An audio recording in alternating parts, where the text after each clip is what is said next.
Yan, update natin sa case swapping natin kay ES Dimension. Bali, ayan, nagpintura na ako ng engine bay. Tapos tinago ko yung ibang wire na madali lang itago.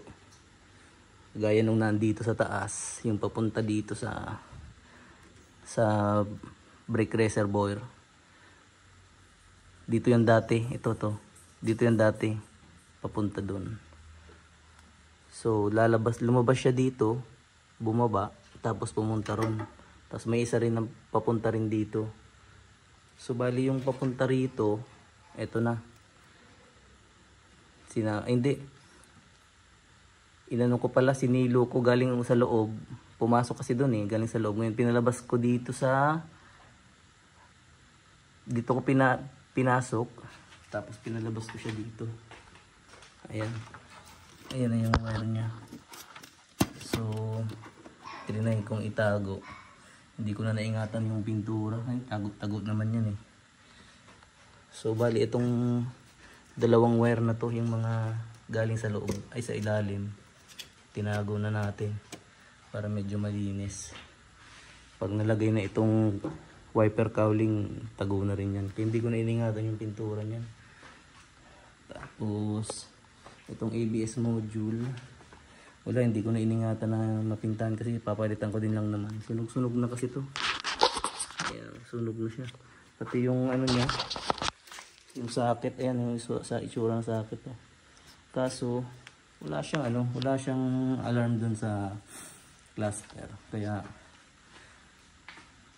hindi ko napansin na sunog na pala siya. Ngayon, may order na rin naman ako. Baka darating na yun after 3 days. So bali na masilya ko pala yung nandito, yung tornilyuhan niya, tsaka yung dito. Butasan ko na lang ulit. So minasilya ko na rin yan. Ito na yung galing ng CRV na mounting point niya. Sinukat ko to.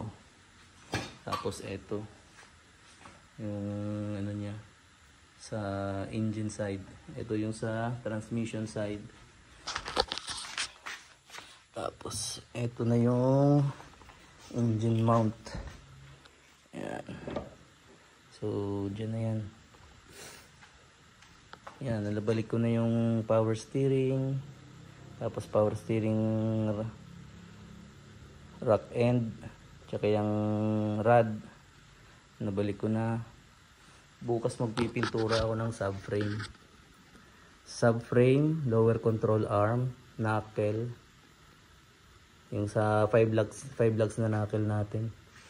Tapos yung sway bar, pipintahan ko na lang din yung bukas para diretso na. Pag natapos yung napintahan, okay na. Ilalatag na natin tong makina para dire-diretso na tayo. Yun lang yung matagal kasi. Pag magpipintura, kailangan pa ng preparation. So, kaya natatagalan. So yun, pinintahan ko na rin itong ano niya, yung wheel well niya para medyo maganda-ganda man lang. Tapos yun. Ito hindi ko na tago naman to or linisan ko na lang din ulit na ibang wire. Hindi ko na iningatan na mapintahan o hindi. Ito, magre-rearrange na ako ng wirings. Ang gulo kasi. May mga iba ditong putol na pala yung linya. So, yun lang yung update natin. Bukas kabit tayo ng makina. Sana mapintahan agad yung subframe. Medyo matagal kasi magliliha. So, yun lang update natin kay ES. Kay swapping ES part 2.